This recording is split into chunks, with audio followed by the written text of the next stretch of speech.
It's the Ross Tucker Football Podcast. Oh, yeah, it is. But it's not just any Ross Tucker Football Podcast. Oh, my gosh, I didn't even say that right. It's not just any Ross Tucker Football Podcast. What was that? Great start, dude. Way to get – if you're a new listener, I promise it's usually not like that. It'll get better. I'm Ross Tucker, former NFL offensive lineman. We are presented by DraftKings, America's #1 rated sportsbook app. It's not just any Ross Tucker Football Podcast, by the way. It is a Power Rankings Tuesday.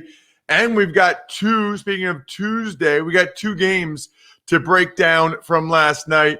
Remember, on Tuesdays, I will give you my sentence or 2 thoughts on every team in the NFL, where things stand, where they're at right now. Tuesdays also equal Even Money podcast. So if you're new to the world of sports betting or you've been in it a while, you need to be listening to that podcast. I'm still up 9 units for the season, even though I dropped a unit in week number 4, Patriots. Yeah, I mean, that was I placed the unit on the Patriots before I knew Cam wasn't going to play. So that's what it is, though. You live and you learn. That's the rule. Whatever I say on Tuesday's Even Money podcast, that's the bet, no matter what happens after that. Anyway, we'll have a new Spread the Word winner on Friday.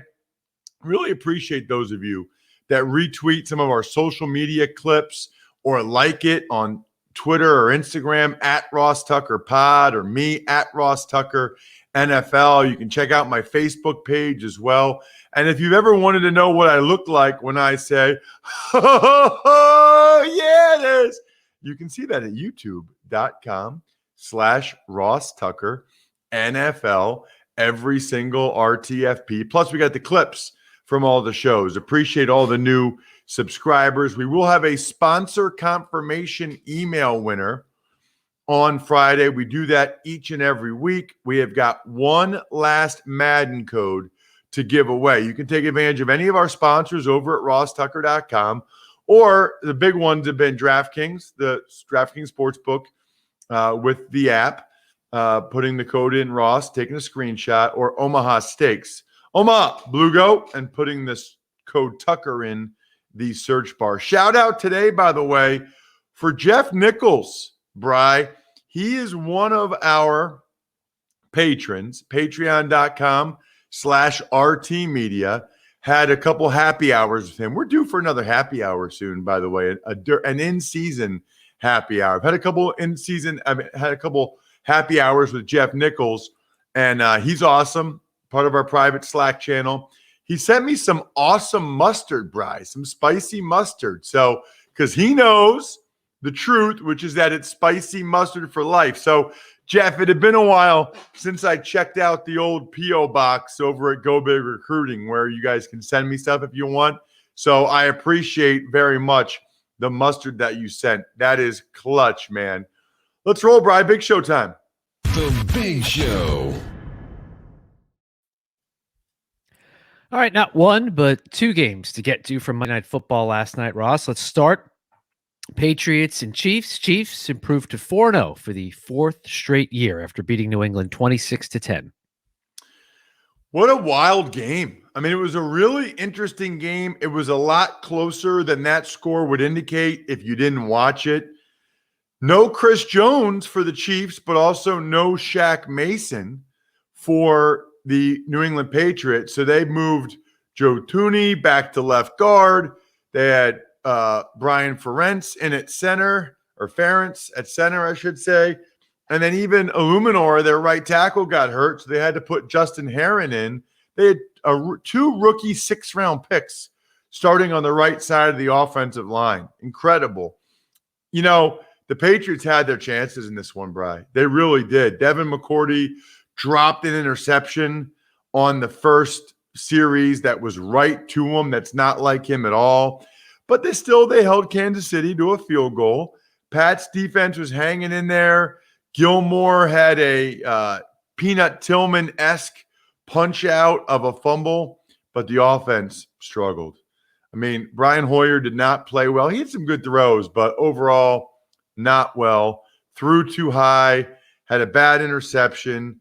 And then, they had some uncharacteristic Patriots plays. Initially, I thought Belichick made a big mistake by not throwing the challenge flag on a Chase Winovich sack in which he got the ball away from Patrick Mahomes.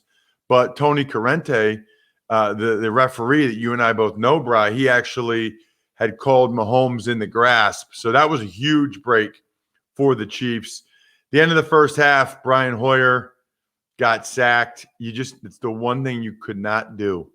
Terrible situational football. You don't see that from the Patriots very often, but really, really bad. Had a chance to tie the game 6-6. Then the Patriots marched in the third quarter only for Hoyer to get strip sacked by Taco Charlton on third down. Another chance to tie the game. So Hoyer had a couple of real bad errors like that. And then after that strip sack, then the Chiefs marched for a Tyreek Hill reverse touchdown. Got some breathing room there. Jarrett Stidham did come in. They benched Hoyer. They put Stidham in, threw a touchdown pass to N'Keal Harry. But then the Chiefs marched again. Travis Kelce got a PI. J.C. Jackson dropped an interception. Hardman got another touchdown. And then Stidham throws the ball. It goes right through Edelman's hands, right to Honey Badger for another touchdown. So ultimately, not good enough for the Patriots. Would have loved to have seen the game with Cam Newton. And frankly, their defense was impressive. Mahomes did not play very well. Isn't that kind of crazy that Mahomes doesn't play well against the Patriots? They still win by 16. But I think no Cam had a lot to do with that. Tuck's Takes. 4 touchdowns to for Aaron Rodgers, I should say. 3 of them go to Robert Tonyan. Packers stay unbeaten with a 30-16 win over the winless Atlanta Falcons. Boy, I really thought Atlanta would have a better performance than that. I mean, we already knew that Dan Quinn's days are numbered, but it's real bad now. I mean, Aaron Rodgers was ridiculous as usual, even without his top 2 wide receivers. Had a little injury scare late, but he's fine. He was incredible during the game. He is in the zone right now. But I'm telling you this much, Bri, I'm not giving credit to the Packers for drafting Jordan Love. Like that lit a fire under Aaron Rodgers. Nope. Not allowing that at all. But he had no Allen Lazard, no Devontae Adams was still able to do that. Now they got the bye, so they got extra time to make sure Devontae Adams is 100%. Very smart.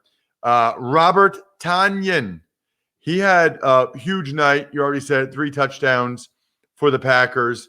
And Jamal Williams had a big night, made a bunch of plays out of the backfield as well for the Packers in the passing game. They really kind of used Aaron Jones almost sparingly. It was a light load for Aaron Jones. So that was another benefit they got. I mean, they really I don't want to say they treated it like a preseason game, but didn't play their top 2 receivers.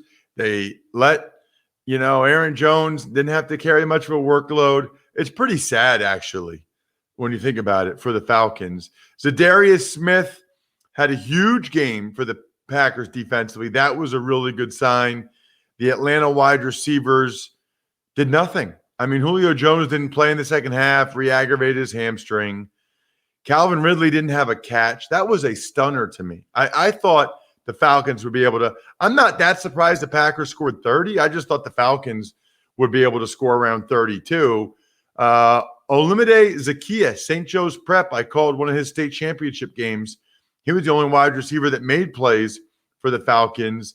Todd Gurley had a couple touchdowns, but that was about it. Speaking of that's about it, Bri, it's starting to get a little chilly. So if you're going to wear socks, take my advice, Bombas socks. They've literally rethought every little detail of the socks we wear to make them way more comfortable. It's why I don't usually wear socks, because they're not comfortable. It's different. Bombas, so comfortable. It's where I order it for comfort. It's where I order it for when I need to wear like some nice looking socks for the games I'm calling. For Army on TV, I'm wearing a suit or that CBS blazer. Got to have the Bombas socks. Plus, you give a pair when you buy a pair. They donate over 34 million pairs of socks and counting, which is crazy. Get 20% off your first purchase at bombas.com/Ross. That's BOMBAS.com/Ross for 20% off your first purchase. Bombas.com/Ross.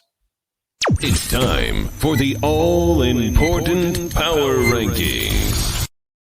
The worst team in the history of the NFL is... Number 32 this week, it's the New York Jets. Don't think there's a lot of argument there. And now I don't know if Darnold will play this week with the shoulder. Kind of weird to me that he was okay to be put back in the game last Thursday night, but 10 days later, he might not be able to play. You know, that's one where it makes you wonder, did they do the right thing by Darnold last Thursday night if he's not able to play this Sunday? Number 31, the New York Giants. You know, unlike the Jets, the Giants actually put forth a very credible performance against the Rams out there in LA on Sunday. I think that speaks to Joe Judge rather than Adam Gase, quite frankly. I think the Giants are still playing hard and going out there for Joe Judge. I'm not sure you can say that with the Jets. The Giants certainly look like a better coached football team. Number 30, the Washington football team. Pretty crazy, isn't it?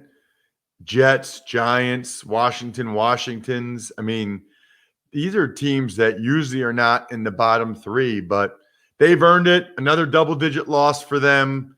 That's a couple in a row now for Washington.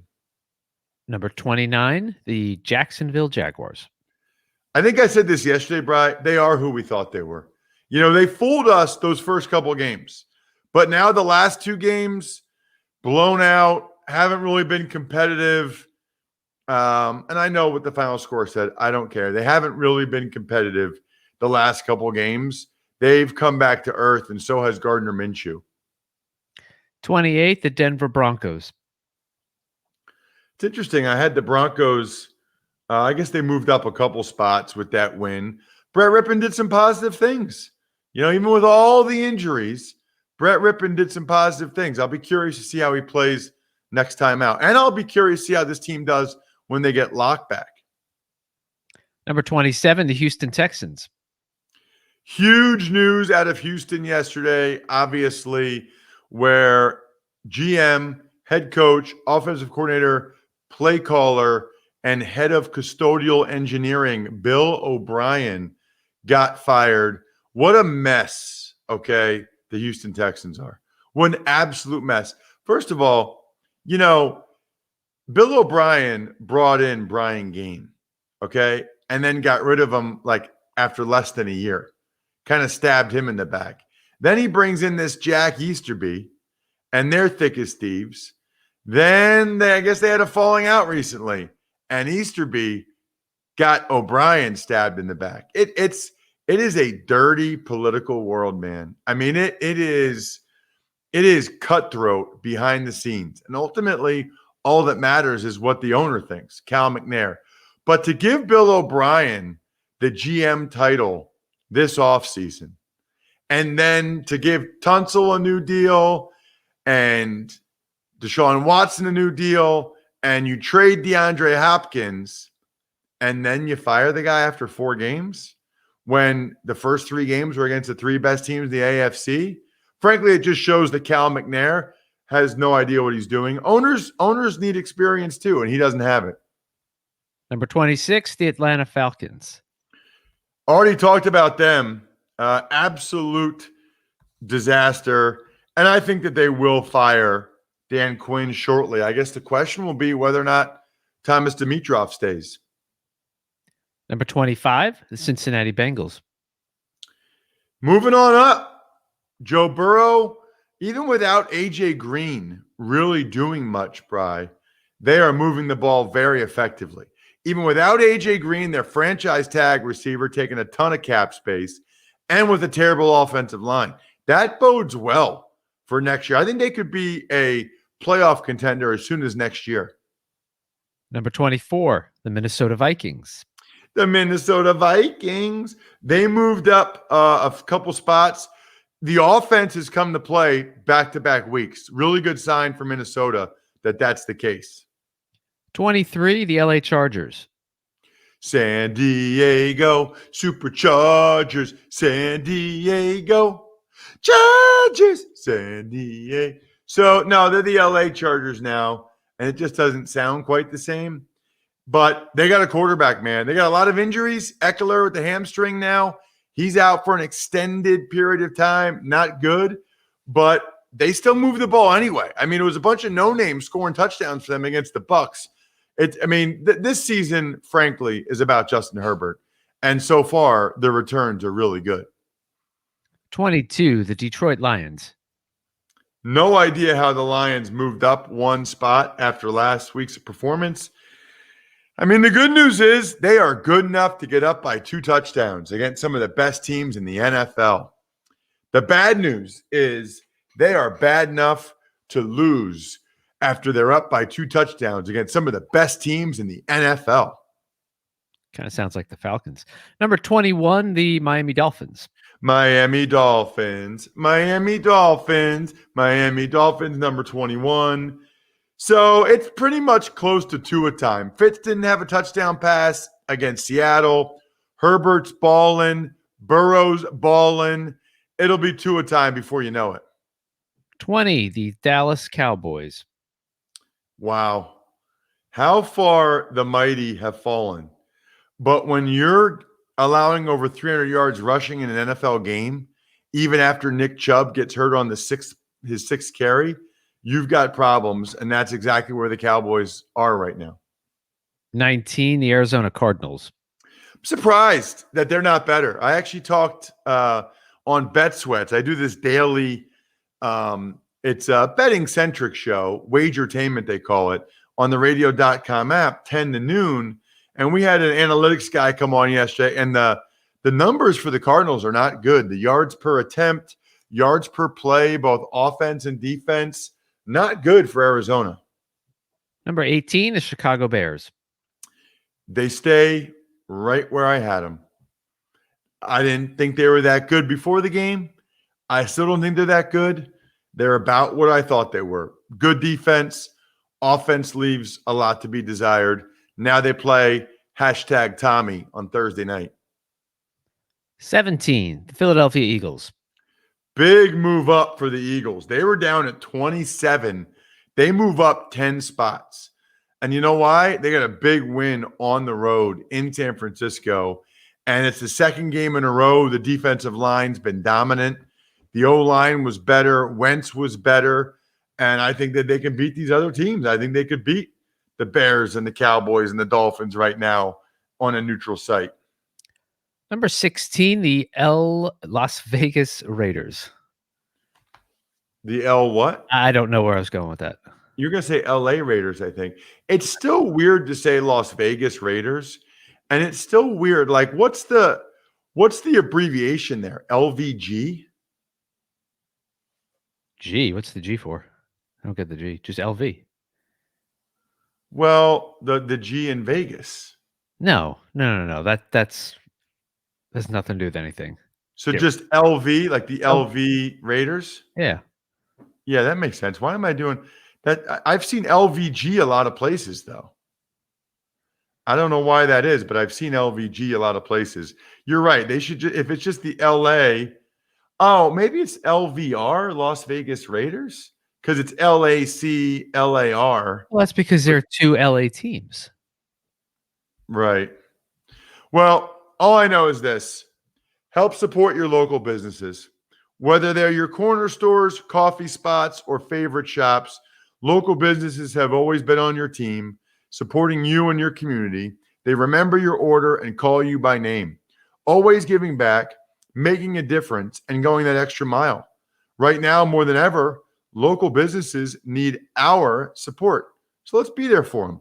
The next time you go shopping, Help your team score and choose to shop at local businesses. And while you're there, look for the contactless symbol and tap to pay with a contactless Visa to help support your community. Because where and how you shop matters. Visa, everywhere you want to be, official partner of the NFL. Thought it was a disappointing performance by the Raiders. I mean, they actually moved the ball pretty well against the Bills, but that was one that if the Raiders are going to make the playoffs, and I think I predicted before the year that they would, that was one you got to find a way to win, I think. Number 15, the San Francisco 49ers. They're still a solid team. You know, they had a lot more yards than the Eagles did. Mullins did not play well or give him much of a chance. I don't even know if he'll play this week. I don't know if Garoppolo's ready or it's back to Beathard, but I'm not sure that they'll give Mullins another shot. But they're going to get some of these guys back healthy, Garoppolo, Mostert, sooner rather than later. I think they'll be a much better football team.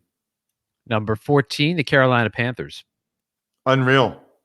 I thought for sure, Bri, they would be one of the 5 worst teams in the NFL. They absolutely are not. Matt Rule already paying off. And by the way, that's Matt Rule. Both the Giants and the Jets could have had Matt Rule. The Jets, instead of hiring Adam Gase, the Giants, instead of hiring Joe Judge, makes you think. Number 13, the Tennessee Titans. They had a bye, so not really much to talk about there. Number 12, Cleveland Browns. Loving the Browns right now. Don't love that Chubb's going on IR and out for 6 weeks with an MCL injury. That means he tore it all the way, more than likely a grade 3 torn MCL, and they don't want to rush him back. The good news is they ran pretty well without him. I mean, I think Chubb's a stud, but Hunt's a stud too, and they still have some other guys that were pretty effective actually against the Cowboys. Number 11, the Indianapolis Colts. Very, very solid football team, especially defensively. They're not quite clicking on all cylinders on offense. I don't know if it's the weapons or what. I kind of thought with Rivers and the O-line, I thought they'd be a little bit further ahead offensively. Number 10, the New Orleans Saints. Nice win for the Saints. You know, it looked dicey. It looked like, oh, man, are they going to lose 3 in a row? Like, what's into the Saints? They sat a bunch of guys who didn't play, and they still got the win against the Lions, and they can get those guys healthy.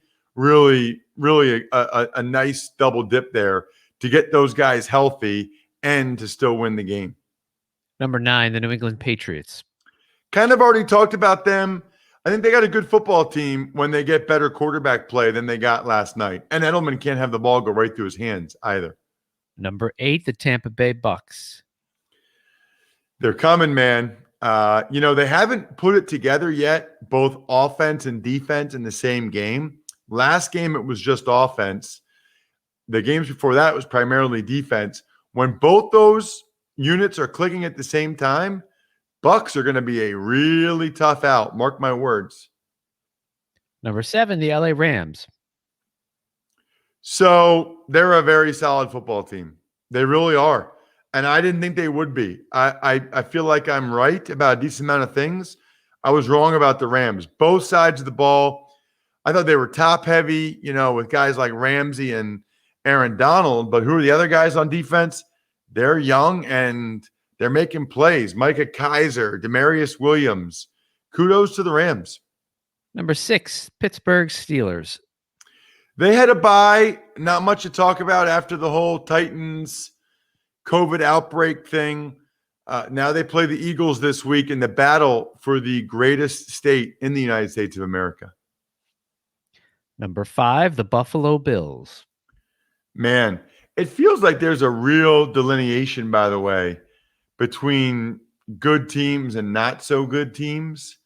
And then it feels like there's even a delineation between the teams that are like legit. I think the Steelers and above are legit. Maybe the Rams and Bucks, but Steelers and above. And certainly my Buffalo Bills, they are absolutely – you got to go back Daniel Jeremiah did a good job of this on social media.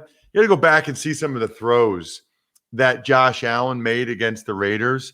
I mean, the ball looks like a softball in his hands, and he is throwing BBs. You can go back and catch it on NFL Game Pass. You guys know they got the full game replays. I don't really know why you would go back and watch the full game replay when they have the condensed version. So you can relive every aspect of every game, including Josh Allen throwing BBs all over the place in less than 45 minutes. I mean, some of them are like 28 minutes. You can watch a whole NFL game, every play of the game, just bing, bang, boom. I love it. They've got the coaches version. They've got all the Game Pass film session episodes with Gilmore, Deshaun Watson. Really cool. NFL Game Pass also has the NFL Films archive. Go to NFL.com/Game Pass to start your free trial today. NFL Game Pass, where football never stops. Number 4, the Seattle Seahawks. They are rolling. I thought that the Dolphins game was a chance to maybe, catch them napping a little bit, maybe catch them off guard, get a win. Nope. We've got these elite teams, the Bills, the Seahawks.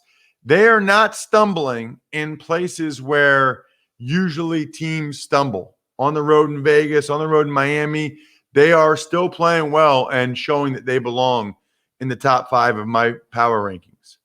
Number 3, the Green Bay Packers. So they won last night, kind of talked about it, but they're right there with the Bills and Seahawks in terms of very business-like, professional approach. They're getting it done. I thought last night might be a sort of a trap game for them before the bye. Monday night, it was not. Number 2, the Baltimore Ravens.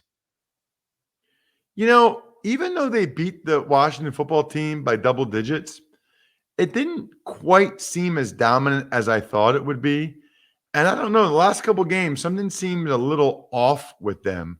What a luxury, by the way, to win an NFL football game by 14 points when I feel like something's a little off. Ross's number 1 team, which is totally meaningless, but it's fun and will get many of you incredibly annoyed, is... Number 1 again, the Kansas City Chiefs. So they are somewhat similar to the Ravens in the sense that both the Chargers game and last night, they really didn't play great. They really didn't look great. That said, I think their defense did a lot of positive things. And it's a really good sign in the NFL when you win by 16, even though you don't play that great. A really good sign for the Kansas City Chiefs. Because I felt like Mahomes was off. I wonder if just the pushing back of the game or Cam being out, I don't know what it was, but it didn't feel like the Chiefs kind of had all their mojo, so to speak. Speaking of mojo, love the mojo that we get from Pizza Boy Brewing, DynastyFreaks.com, Sporticulture, SteakhouseSports.com, Vision Comics with an X. How about being able to get a shout out for your business to tens of thousands of people every day for $100 a month? Are you kidding me? With patreon.com/RT Media. That just happened. Boom. Speaking of boom, Bri, we've got the Even Money podcast later today. Really looking forward to it. Thought Emery was excellent breaking down the top college football games on yesterday's college draft podcast. You're going to want to hear that if you need a receiver next year or if you are a fan of Group of 5 teams, because he had a bunch to say about that. Obviously, we will be all over the Even Money podcast today, Fantasy Feast tomorrow. Andrew Brandt, it's insane between the Texans and the new protocols. It's insane how many things I have to talk to Andrew Brandt about tomorrow here on the Ross Tucker Football Podcast. Really appreciate those of you that spread the word, take advantage of the sponsors, rate and review the show, all those little things. Use the Amazon banner ad. All those little things make a big difference for our little business. So please keep it going if you can. It's much appreciated. We're kind of like the little engine that could. Shop local with Visa to help support your community because where you shop matters. Visa, everywhere you want to be. Other than that, Bri, I think we're done here. Thanks for listening to the Ross Tucker Football Podcast. Make sure to also subscribe to the Fantasy Feast, Even Money, Business of Sports, and College Draft. All available at Apple Podcasts, RossTucker.com, or wherever podcasts can be found.